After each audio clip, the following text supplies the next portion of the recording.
Fala pessoal, estamos iniciando mais um Biducast.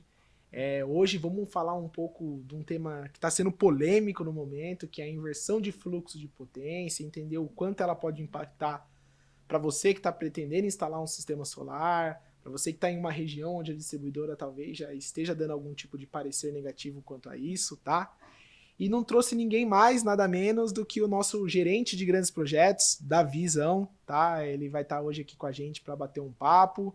E Davizão, queria que antes da gente começar, para tentar entrar um pouquinho no tema, você se apresentasse pro pessoal, falar um pouquinho da trajetória aí na Bidu e por aí vai. Beleza. Olá, pessoal. Eu me chamo Davi, eu sou engenheiro eletricista. Eu trabalho na Bidu há um pouco mais de 2 anos. Na verdade, faz 3 anos, vai fazer 3 anos agora, no final de novembro. Eu entrei na empresa como estagiário no setor de projetos, fui subindo e hoje estou aqui na parte de gerente de grandes usinas aqui.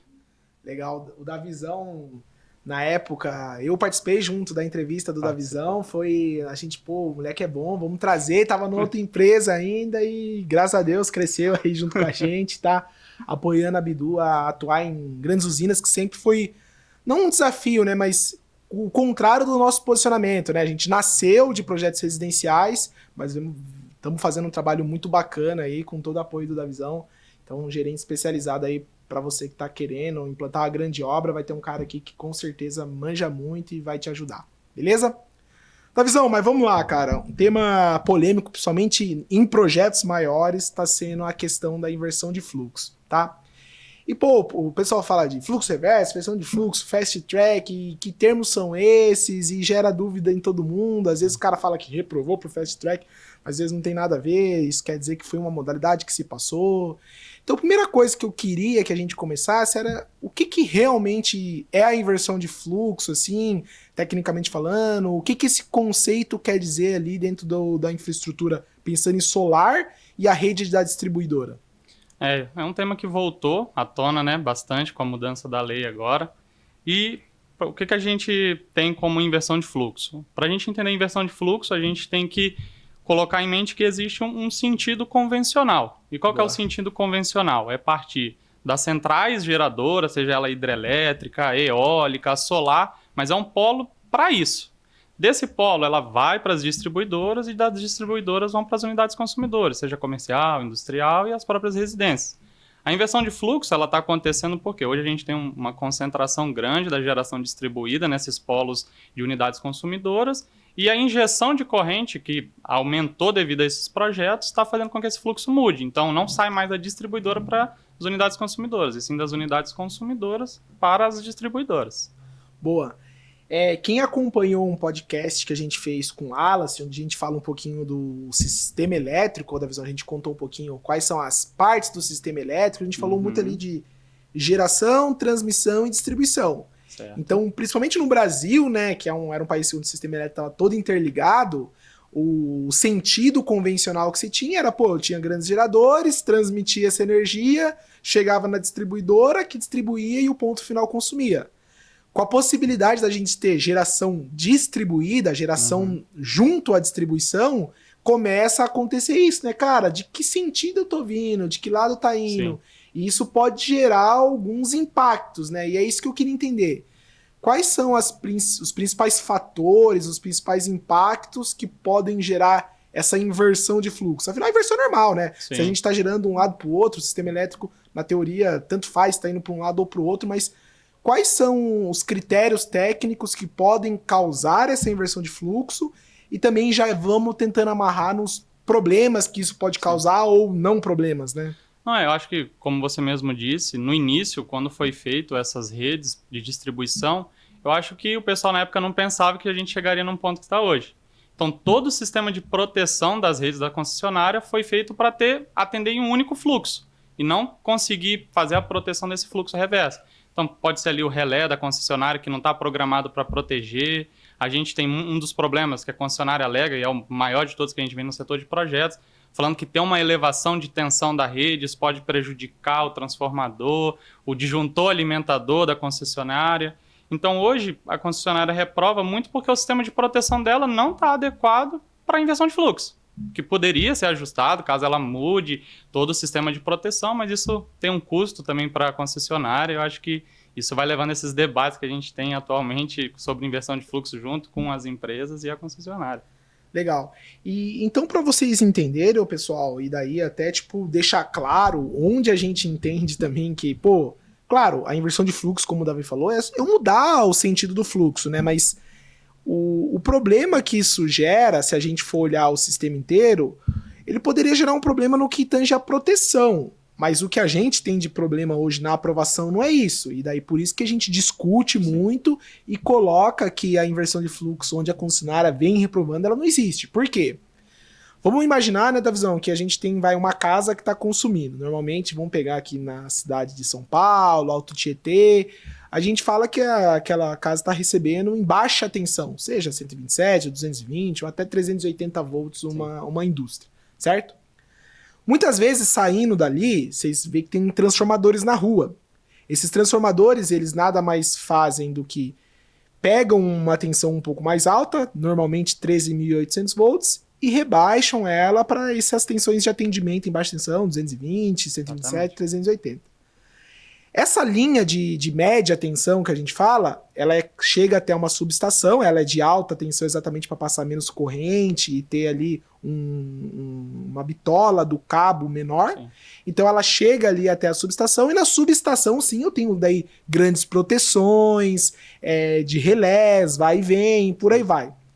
Então até a gente entende, pô, se o sistema solar tiver de alguma maneira voltando a ponto de impactar a subestação, faz algum sentido a inversão de fluxo. O problema é que a concessionária hoje, ela vem reprovando a inversão de fluxo no transformador de baixa para média. Sim. Que não faz, na nossa cabeça, e tecnicamente falando, nenhum sentido. Você é engenheiro eletricista, né? Quantas vezes você já fez um ensaio lá no laboratório de elétrica? O transformador se vira de um lado, ele aumenta a tensão, vira do outro, ele abaixa. O transformador é bidirecional já por si só, né? Sim. Então eu acho que essa discussão ela é muito grande. Daí é aí que eu queria até discutir com você. Cara, se a concessionária não poderia dar inversão de fluxo ali, a gente já entra numa briga onde as associações estão. Mas pensando lá na subestação, pô, o solar vai acontecer e ela tem que se preparar. O que ela deveria fazer para até mesmo a subestação estar preparada ali para atender isso? Não e hoje o que eles discutem muito, que foi um dos temas da manifestação que teve, é que a concessionária ela vinha reprovando porque ela estava dentro da lei para fazer isso, só que ela não apresentava os estudos. Sim. Então aí que o pessoal começou realmente brigar com a concessionária, mas assim, você está reprovando e cadê o estudo? Você só vai falar que está dando inversão de fluxo, não vai mostrar onde que isso está acontecendo? Porque realmente não faz sentido reprovar dando inversão de fluxo no transformador da concessionária. Isso é comum e é normal. Sim. A gente gera energia, alimenta o vizinho e por aí vai. Isso aí ok, não tem nenhum problema. E hoje, vendo o que as concessionárias poderiam fazer, o que a gente discutiu um pouco mais cedo, realmente começar a mudar as linhas para conseguir ter essa inversão de fluxo, saber lidar com isso, e principalmente nos parâmetros que a concessionária mais reclama, que é a elevação de tensão, fala que isso pode gerar problemas ali no transformador, pode dar sobrecarga no transformador, o sistema não atuar, e poderia também fazer alguma gestão da rede para direcionar esse fluxo nos locais que realmente está precisando. Então hoje, o que eu vejo é que a concessionária poderia trabalhar um pouco mais forte no sistema de proteção, vamos mudar, vamos adequar, porque igual você falou, acho que o solar e todas essas partes de energias renováveis, isso nunca vai acabar. Então é entrar num consenso, ver o que cada um pode fazer. E de alguma maneira, né, isso é muito dito também, a geração distribuída ela é um direito do consumidor. O consumidor tem o direito de gerar a própria energia. Sim. Se por algum motivo a distribuidora não está preparada ou está com uma infraestrutura precária ali no que se diz a proteções ou tamanho e capacidade para suportar a quantidade de energia, o transformador aguentar e por aí vai, ela deveria fazer os investimentos na rede dela para suportar isso, sabe? Então, é ponto de discussão isso também. A gente entende que muitas vezes é um jogo de interesse, mas que, pro bem da própria rede da distribuidora, pro bem do futuro do Brasil. A gente brincou esses dias aí que se o PIB cresce mais que 3%, já tem falta de oferta para a quantidade de demanda de energia.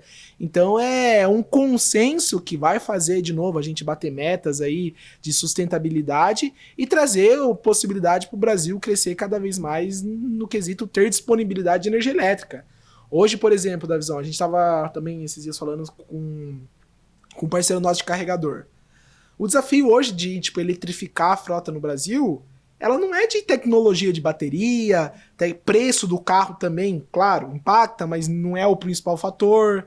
O fator não é ter tecnologia de carregadores. O fator é não ter infraestrutura para você instalar.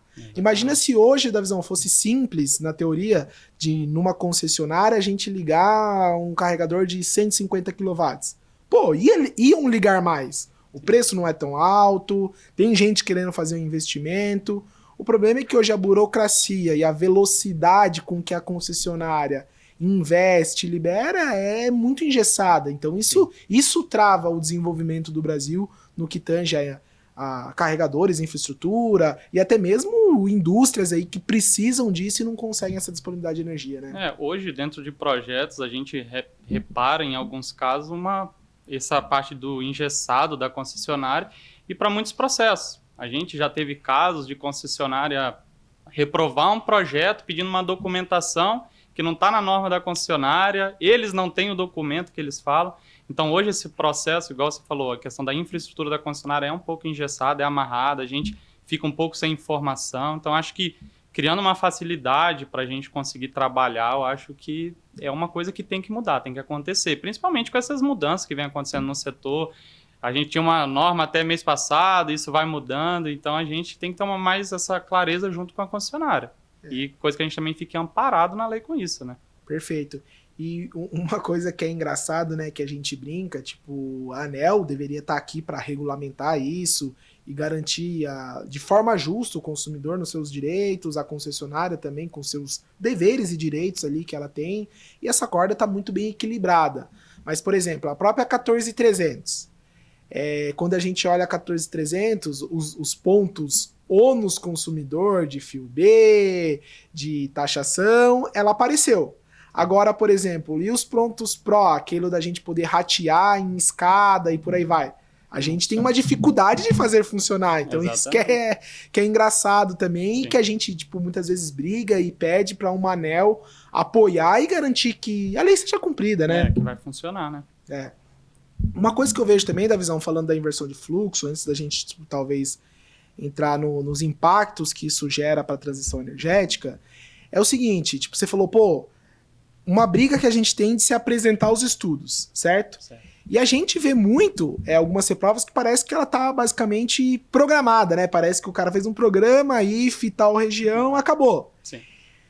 O quanto é importante que o engenheiro, porque afinal a norma também diz isso, o engenheiro que está analisando a inversão de fluxo emita uma RT com isso, porque eu acho que é uma maneira de alguém, uma pessoa que realmente fez essa análise técnica, colocar a cara ali. Do mesmo jeito que a gente, quando faz um projeto, se preocupa, o Davi tá preocupado para estar tudo certo, afinal, vai ter uma assinatura da empresa, vai ter uma assinatura do Davi, vai ter uma assinatura de um dos engenheiros da nossa equipe, a concessionária também teria que fazer isso para falar, eu tô reprovando, eu como engenheiro da concessionária lá, falo que é por isso, isso e isso. Então, isso é relevante, né? Sim.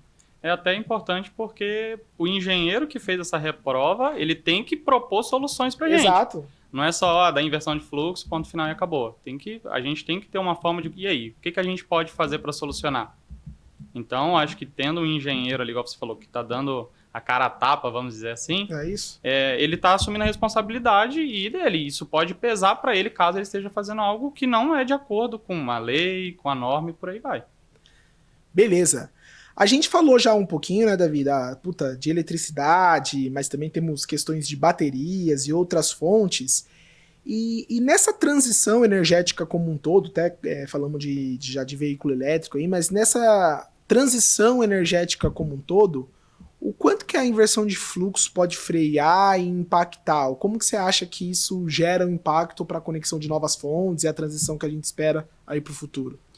Hoje, vendo as soluções que algumas concessionárias colocam na mesa para a gente da inversão de fluxo é realmente fazer sistemas com grid zero ou com controle de injeção de potência em alguns momentos. A gente tem até projetos assim. E baterias. Então, olha, desse período até esse período você não pode injetar na rede. Então, se você tiver um sistema de bateria, você acumula essa energia e se for do seu agrado, você pode pegar essa energia da bateria e injetar à noite.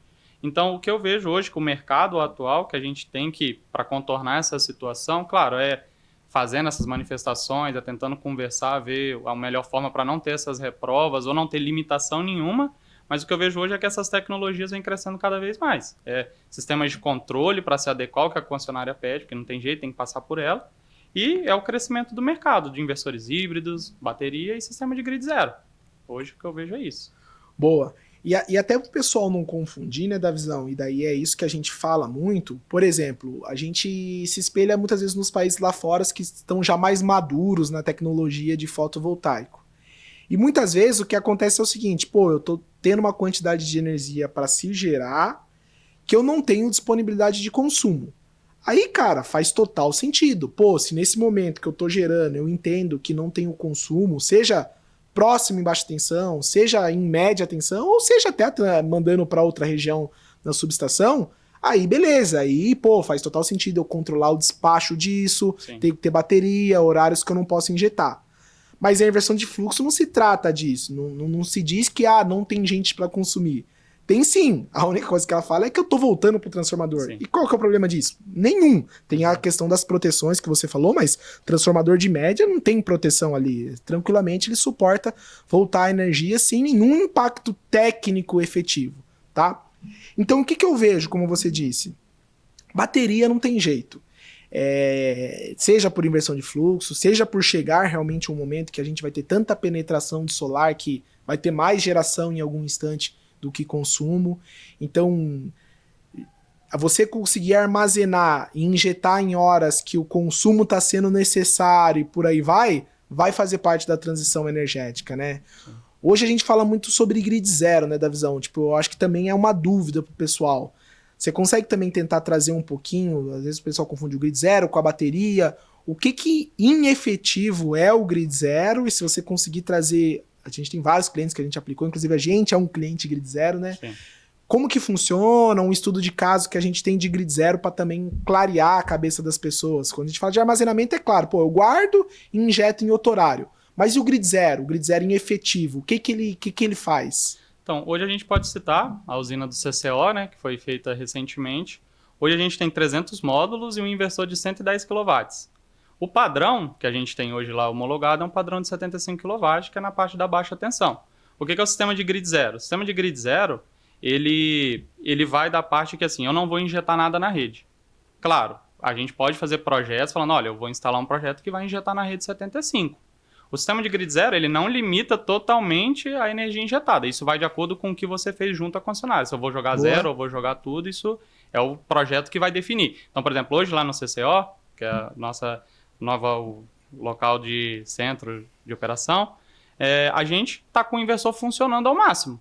Então, se a gente tem um consumo, vamos colocar aí, um consumo de 75 kW e a gente está gerando 100 kW, a gente vai injetar todo o resto que está batendo do consumo para a rede da concessionária. A gente não limita o inversor em 75. Ele funciona, ele vai ficar lendo o tempo todo o consumo e o que ele pode jogar na rede. Então, o sistema hoje de grid zero tem essas duas vertentes. Ou eu não jogo nada na rede porque eu não posso, porque foi um bloqueio da concessionária, ou eu deixo o sistema funcionando e jogo de acordo com o que eu homologuei. Tem esses dois cenários. Top da visão. E isso eu acho que é muito impactante. Hoje tem muitos clientes que escutam o nosso podcast, pessoas que estão pensando em investir em energia solar que escutam também. E para você que, por exemplo, sempre tem esse problema normalmente em mercados, em locais que tem muito consumo, mas estão em baixa tensão. Uhum. Aí você vai lá fazer um estudo pro cara, um exemplo, e pô, para ele ligar o sistema, ele precisa de um inversor de 150 kW. Vamos jogar alto aqui só para ele entender. 150 kW. Mas, cara, se ele tá em baixa tensão, de novo, normativamente falando, ele só pode injetar na rede até 75. Então, pô, ele não poderia ter nunca um inversor de 150. Sim. O que o grid zero faz? Cara, o que você não pode é injetar na rede mais que 75. Mas se você tiver consumo simultâneo, principalmente mercados que tem um consumo muito linear, né? Você pode sim pôr um sistema maior, garantindo que parte dele vai ser para te abastecer e o que vai para fora como excedente seja no máximo 75. Então isso é o grid zero no estado da arte. Sim. É o que o Davizão sempre projeta lá, configura. Porque daí você tem a possibilidade de, mesmo em baixa tensão, ou por questões de inversão de fluxo e por aí vai, instalar sistemas maiores e limitar a sua injeção. Você consegue fazer todo esse controle e como você disse, toda hora tá varrendo para garantir que eu nunca injeto mais que 75. É claro, em alguns momentos, a gente faz esse estudo, eu posso ser que eu limite meu inversor e não esteja injetando a capacidade total. Mas todo o ganho que eu tenho de manhã, de tarde, onde eu não tô no ápice do sol, e no contexto geral que a gente faz o estudo, a gente vê que vale muito a pena trabalhar com grid zero, né? Eu tenho um carregamento muito maior do que eu poderia ali.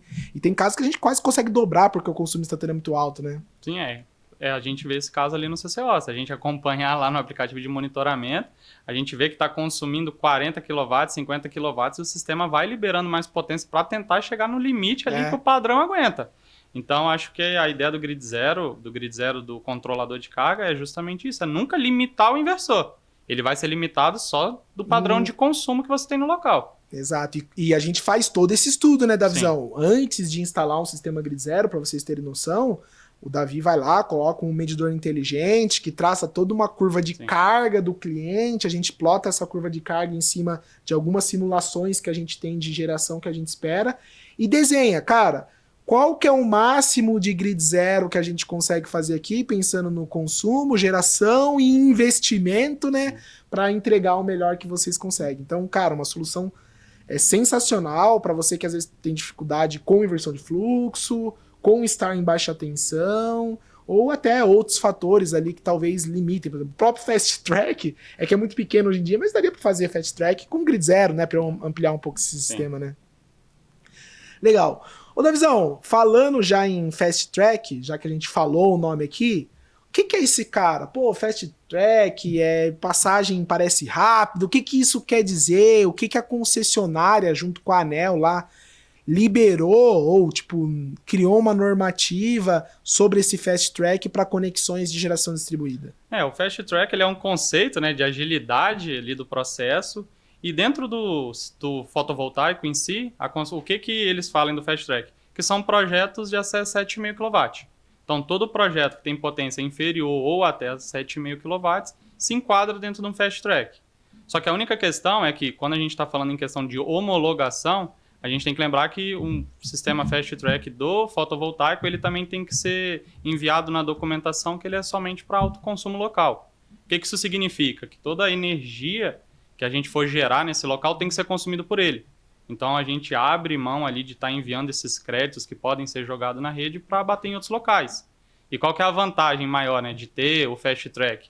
Que ele não passa pela análise de inversão de fluxo. Então, hoje a concessionária, todos os projetos enquadrados em Fast Track têm que passar, tem que ser aceito pela concessionária e ela não pode dar essa devolutiva de que tem inversão de fluxo, eu não vou aceitar. Bacana.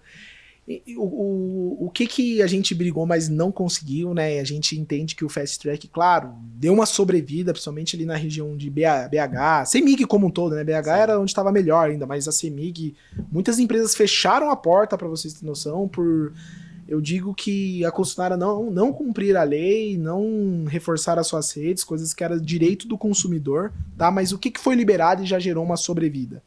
Como o Davizão falou, a inversão de fluxo, ela, lá na legislação, ela fala que eu preciso ter uma análise para entender os impactos. E se tem análise, ele fala, você não pode conectar, deveria ter-se uma RT e dar opções para você conectar. Você não pode bloquear nunca, você dá opções técnicas para que o cliente se conecte, tá? Que é direito dele. O Fast Track nada mais é do que o seguinte, eu não vou analisar até X tamanho. Até X tamanho, esquece, vai ser dispensada a análise da inversão de fluxo, considera que pode se passar normal até 7,5 kW, só que você tem que garantir para a concessionária que você não vai ter rateio, você não vai gerar num lugar e compensar no outro. E, cara, isso impossibilita muito o gerador de energia, tá? O gerador que conseguiu, brigou, conquistou com o marco legal a possibilidade de poder ali gerar sua própria energia, Se tem uma chácara, poder na mesma concessão gerar na chácara para bater do seu imóvel no centro, ele ser impossibilitado disso gera muitos impactos. Mas gera uma sobrevida. Então, para você que consome até 1.000 kWh por mês, eu acho que nas principais regiões do Brasil, 7,5 kW chega a quase 1.500 kWh mês, dependendo da região, você fica tranquilo que se você tiver alto consumo remoto, a inversão de fluxo hoje, né, com o Fast Track, ela vai ser liberada sem passar pela análise da inversão de fluxo, né, da visão. Sim. Tá. E fazendo um paralelo da visão, a gente fala, puta, a inversão de fluxo, o Fast Track deu uma sobrevida, mas a gente entende que não foi nem de perto uma boa solução para o setor de energia fotovoltaico. A gente briga muito para aprovação de um PL, o PL 624, né, que está tramitando, já passou na Câmara dos Deputados, inclusive, está no Senado, estamos brigando para se pautar esse projeto e conseguimos a aprovação dele, que de fato ele venha solucionar daí, em efetivo, boa parte dessas recusas que não tem embasamento técnico por parte da distribuidora, tá? A gente sabe que esse PL ele trata de questões de baixa renda, de tentar um ganho muito legal, substituir a tarifa de baixa renda por instalação de painéis fotovoltaicos, mas ela também tem um link muito grande ali com a aprovação de projetos, né, da visão. Então, o que esse projeto de lei propõe? Por que isso solucionaria boa parte dos problemas que a gente tem ali com inversão de fluxo? Você consegue dar esse contexto aí pra gente? Eu acho que resumindo, porque igual você falou, ela passa ali pela baixa renda, é a ideia principal, mas ela tem um artigo, ela tem um ponto ali dentro que afeta muito pra gente, que é o quê? Que eles querem que a concessionária não reprove mais todo o projeto que for de microgeração. Então, até 75 kW instalado, esse projeto ele não vai entrar em análise de inversão de fluxo. Então, aí já entra no melhor cenário que a gente tem, que a gente já não usa mais o Fast Track e usa isso. Então, até 75 kW está tranquilo. Não é para entrar em inversão de fluxo, é para o projeto passar.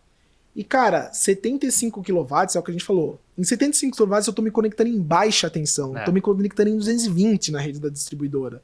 Eu estou antes do transformador. Então a inversão de fluxo poderia dar na média ali, que não faz sentido tecnicamente.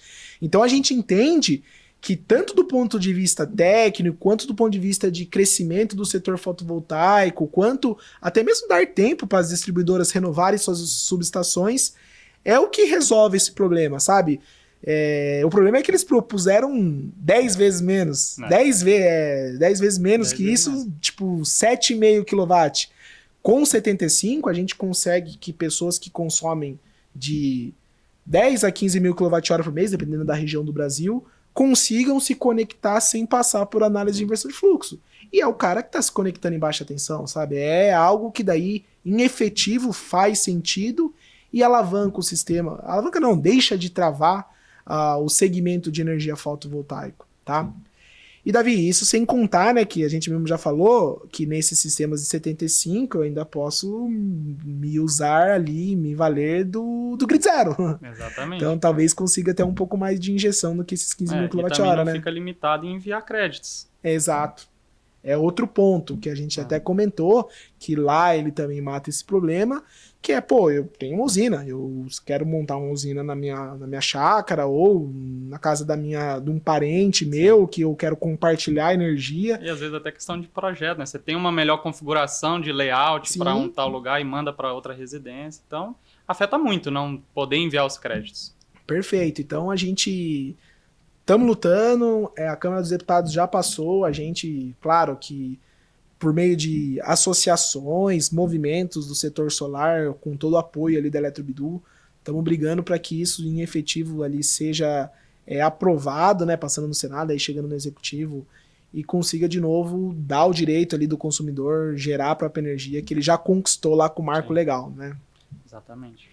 E esse PL, da visão, a gente já falou um pouquinho, mas qual que é o vínculo dele com o Fast Track? O Fast Track é uma modalidade, mas o PL ele resolve de vez, né? Basicamente é isso, né? A ligação que a gente faz é essa, é que a gente sai desse travamento que a gente tem, de não poder enviar crédito, de limitar em 7,5, para agora ficar livre em microgeração. A gente não tem mais nenhum impacto de inversão de fluxo na microgeração, que hoje acho que é o carro-chefe da maioria das empresas e da demanda da grande parte dos clientes.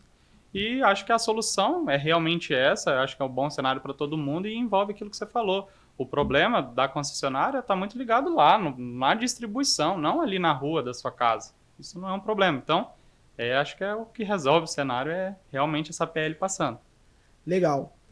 Ô, Davizão, pra gente ir caminhando pro final aqui, o que eu também queria fazer uma pergunta para você pra gente ir finalizando. Você falou que uma das soluções ali de transição energética é trabalhar com armazenamento. E a Bidu vem se posicionando nessa frente, você apoiando muito o nosso time aqui a projetar, dimensionar, precificar sistemas de bateria. Eu queria também que você trouxesse algum estudo de caso, assim, que você viu que a gente conseguiu implantar um sistema de bateria, o cliente tem mais conforto. Quais são os cuidados que a gente deve tomar na hora de dimensionar um sistema off-grid ou híbrido ali que envolve baterias? Hoje a gente vê, principalmente há um tempo recente, né, que teve uma cidade de São Paulo, foi Cotia, se eu não me engano, que ficou bastante tempo sem energia. Então, muitos clientes que hoje buscam a gente é porque realmente ficam sem energia. Ou não podem ficar tempo nenhum, porque tem algum equipamento específico. Então, hoje, a gente vê que o cliente está muito buscando esse tipo de solução. E o que a gente faz? Né? A gente conversa com esse cliente, faz o levantamento, quais são as cargas que você quer ligar, porque uma das coisas que eu falo com o pessoal ali do setor de vendas é que, a partir do momento que a gente está conectando um equipamento desse no sistema híbrido, todo esse equipamento está passando por dentro do inversor. Então, a gente tem que dimensionar o inversor muito bem, porque se a gente faz um dimensionamento errado, a gente pode ter ali, o disjuntor não está aguentando, está dando uma sobrecarga, então a gente tem que tomar um cuidado especial com isso.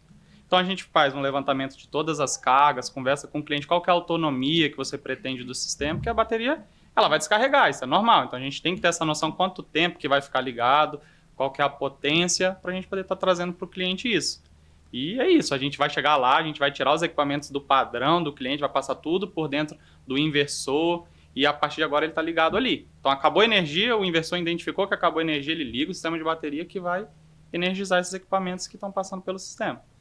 Legal. E eu acho que, Davi, do lado do cliente, eu na área comercial acompanho e às vezes gera grande dúvida, é o seguinte, hoje, olhando o tamanho dos inversores, o que é possível tecnicamente, o que tem um bom custo-benefício, você não vai manter a sua casa inteira. Porque para você manter a sua casa inteira, você teria que pôr um equipamento extremamente grande e baterias, que daí tem um alto valor agregado, né, de capacidade energética muito, muito grande também. Então, normalmente, o que a gente faz? E é isso que o Davi olha, conversa com os clientes e vê a possibilidade. Quais são suas cargas críticas? Beleza, eu quero ter backup. Tá caindo muito lá em Cotia, Mariporã, esses dias estava no cliente. São Paulo mesmo, né? São Paulo, pô, ficou quase 3 dias ali na Enel sem energia elétrica. Então, a gente entende quais são as cargas críticas. Por exemplo, pô, lá em casa, eu tenho que manter a geladeira para não perder as coisas, iluminação, preciso estar conectado na internet e talvez assistir uma TV ali. Tem um cara que precisa abrir o portão de casa, por exemplo, senão não consegue nem entrar. Sim. Então a gente mapeia e baseado nisso a gente faz um dimensionamento. Qual que é o tamanho do nosso inversor, baseado na quantidade de cargas que eu estou colocando ali, e qual que é o tamanho da bateria, pensando em quanto tempo o cara espera ficar, né? Isso é uma coisa que eu converso bastante com os clientes, tudo bem, você quer ligar tudo? É possível tecnicamente fazer isso? É possível, mas vai ter um investimento mais alto e pode ser que, de repente, a autonomia do sistema não seja grande. Então, por exemplo, eu quero que fique ligado 24 horas. Pode ser que, quanto mais potência você colocar, mais rápido vai descarregar. Então, a gente tem esse bate-papo com o cliente para passar para ele, que o ideal é que as cargas sejam realmente as críticas. Falar, acabou, não posso ficar sem isso. E agora você falou, normalmente é geladeira, freezer, uma televisão para passar o tempo, a internet... E portões também é comum que o pessoal não consegue entrar dentro de casa. E, Davizão, até legal falar para você, faz tempo que nós não bate um papo, a gente estava num evento esses dias que era de mobilidade. Só que tinha alguns... Mobilidade ela é muito movimentada pela bateria, né? Então, se a gente está falando de armazenamento, as coisas se comunicam. E daí ele estava falando sobre os estudos, como que veio se inovando as tecnologias de bateria, chumbo ácido, íon lítio, qual as tendências para o futuro lá e por aí vai, estado sólido. E o que a gente viu, cara? Eu lembro que eu tinha uma matéria lá na faculdade, na época na FEG lá, do professor Agnello, onde a gente falava de confiabilidade de sistemas elétricos. E normalmente a gente tem 2 tipos de problema em queda de energia. Um problema que ele está ligado em cair muitas vezes em tempo curto, até considera pagar multa por isso, DEMIC, algumas coisas assim, eu não me recordo o nome, mas muitas quedas com tempo curto, ou às vezes pouca queda, mas num evento muito longo. Sim. Então, hoje o pessoal tá desenvolvendo baterias para esses tipos diferentes, sabe? Tipo, pô, cara, se eu tô tendo tipo muitas quedas, mas com um período curto, o que eu preciso se preocupar é com a minha potência, como se fosse do inversor ali. Eu não preciso nem de uma bateria com uma capacidade energética tão grande, com a densidade energética tão grande, ou nenhuma bateria que aguente muitos ciclos de vida, porque, pô, o que vai acontecer ali é que ela vai usar às vezes e por aí vai. Então, eu consigo ter soluções para isso. Agora, quando eu tô ali com um sistema, que são só coisas diferentes, que, pô, cai poucas vezes, mas eu preciso ficar com um grande espaço, aí normalmente eu preciso, talvez não de uma potência tão grande, pensar nas críticas, mas de muita capacidade de energia, né? Sim. Então, até as tecnologias de bateria que vêm sendo desenvolvidas, elas vêm sendo pensadas em diferentes tipos para hoje resolver diferentes tipos de problemas, sabe? Sim. Então, isso é bem legal também. Navizão, vamos lá, para a gente encerrar aqui o nosso bate-papo, o que eu queria que você deixasse de mensagem aí pro pessoal que conhece a Eletrobidu, que está pretendendo instalar um projeto de energia solar, ou investir num sistema de armazenamento, ou pôr na sua indústria, né, você que trabalha com grandes projetos. Por que eles deveriam, talvez, eleger o time de grandes projetos da Eletrobidu que você faz parte?